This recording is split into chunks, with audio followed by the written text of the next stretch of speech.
anyway. I begged my dad as a little kid after watching all those marathon kung fu shows on TV and going to the movies all the time to see the kung fu movies.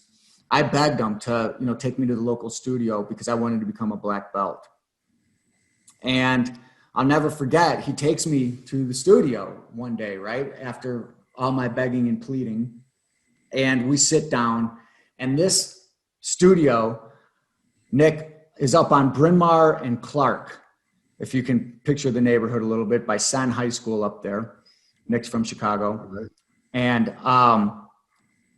actually, it was I think it is a Taekwondo studio now called Champion Taekwondo, if you're into Taekwondo. But nonetheless, this guy, so my dad and I go up there, and as soon as you walk in, it's like a scene right out of one of these movies. There's a big old gong in the back, incense is burning, and the guy comes out looking like Pai Mei from Kill Bill. He's got like the chopstick going through the man bun and everything like that with the Fu Manchu and the whole 9 yards, right? And this is Master Kim. Master Kim, he walks like he's floating across the room, you know what I mean? And he sits down, and I'm looking at my dad, and my dad's looking at me like, check this dude out. So we sit down, have a great conversation, and I'm just a little kid, mind you. I couldn't have been more than 8 or 9 years old, probably 9, yeah, maybe 8, I don't know. But Master Kim, we had a good talk, and he looked at me sternly, and he said, do you have any questions for me? And I said, yeah, Master Kim, I got one question. How long is it going to take me to become a black belt? Same thing some of you guys ask who are new, right? How long is it going to take me to get a deal? How long is it going to take me, to achieve my goal? I asked Mr. Kim, how long is it going to take me to get a black belt? And he looked at me and he said, for you 10 years. And I'm like, 10 years? I'm not even 10 years old. What if I work out every day? Then how long will it take me to become a black belt? He looks at me like increasingly irritated. He goes, for you 20 years. And I'm like, wait a minute. I don't think you understand how hard I'm going to work. I love this stuff. I will come to all classes every day. I will come on the weekends. I will do whatever it takes.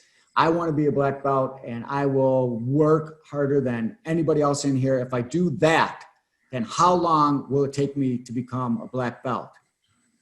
Even more pissed off now, he looks at me. For you 30 years. I look at my dad. My dad looks at me. We both think he's inhaling too much of that incense that's burning in the background. And my dad says to Master Kim something I'll never forget. My dad says, Mr. Kim, how come every time my son says he's going to work harder to achieve his goal, you say it's going to take longer to achieve his goal? And this is something that I'll never forget. Master Kim looks at me and he looks at my dad and he goes, Mr. Sangerman, your son very hard worker, but your son have one eye focused on goal, only one eye left to focus on process of achieving goal. He needs to keep both eyes focused on the process, and the goal will come much more quickly. Now, I had no clue what the hell that meant. But I remember getting in the car and asking my dad, what in the hell was he talking about? I didn't quite use that language, but my dad explained it to me, that what he's saying is that it's okay to have a goal, but it's more important to focus on the things that it takes to achieve that goal. It's more important to focus on the forms that he's going to show you. It's more important to focus on the strikes he's going to show you. It's more important to focus on the flexibility you're going to learn. It's more important to focus on the sparring techniques you're going to learn. You focus on that, and your goal of a black belt will come much more quickly. That lesson has been imprinted in my brain because I was so young from the time I was a little kid, so much so that I almost don't even really set goals. I kind of set a goal, but then I just go ape crap on the process.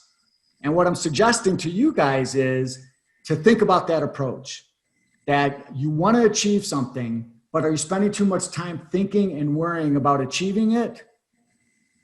And can you spend more time on what it's going to take to achieve it? Things like the rehearsal app, things like going through the portal and making sure you understand things, things like going through the pain of making seller calls and getting blasted by sellers from time to time. That's what it takes really to achieve goals, at least from my perspective. Like the lens through which I view things is shaded by that experience.